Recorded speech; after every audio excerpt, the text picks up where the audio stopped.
ringrazio le autorità e la cittadinanza per questa manifestazione effettivamente così partecipata. Una piccola riflessione prima di recitare la preghiera per i deportati, una piccola riflessione sul rapporto con il male che bene o male ci riguarda in questa giornata. Che cosa si deve fare di coloro che il male lo hanno fatto? Ci sono due esigenze contrapposte. Da un lato il divieto di associarsi con i malvagi, ma dall'altro il dovere di fare in maniera che queste persone si ravvedano e cercare quindi di riavvicinarlo e quindi poter stabilire una relazione con loro allo scopo di esercitare su di essi un'influenza. Come si possono conciliare queste due esigenze contrapposte? Non è facile rispondere a questo interrogativo. Credo che dal punto di vista dell'ebraismo che io rappresento, una strada possibile sia fare in maniera che queste persone si ravvedano per l'appunto. Finché le persone non si sono ravvedute, non si può stabilire un rapporto di amicizia con loro. Però questo non ci esime dal lanciare loro dei segnali e soprattutto dall'accogliere il momento in cui queste persone su asconte decidono di farsi avanti e di cambiare rotta. Se il cristianesimo è la religione del perdono, l'ebraismo è la religione della teshuvah, del ravvedimento.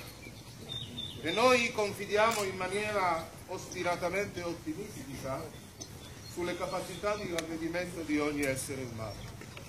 Però, come ho già accennato, un rapporto di amicizia con chi ha fatto il male può essere solo la conseguenza di un ravvedimento da parte sua.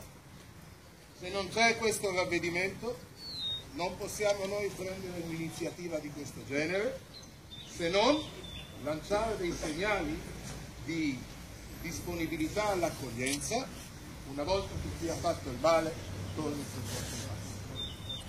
E adesso recito la preghiera per i deportati. Male rachamim, shochen b'meromim, dayan almanot v'avi yetomim, aמצא מנוחה נכונה על כנפי השכינה, במעלות קדושים וטהורים, כזוהר הרקיע מזכירים, לנשמות רבבות אלפי ישראל, אנשים, נשים וטף, שנהרגו ושנשחטו, שנחנקו ושנשרפו ושנקברו חיים על קידוש השם.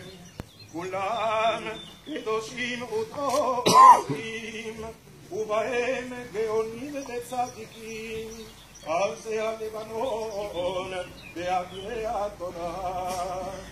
בעל הרחמים יזכירם בסתר כנפיו לאור נביאים, ויצרור החיים את נשמתם, בגן עדן במנוחתם. אדוני הוא נחלתם, יזכור עקדתם, ותעמוד לנו ולכל ישראל צדקתם.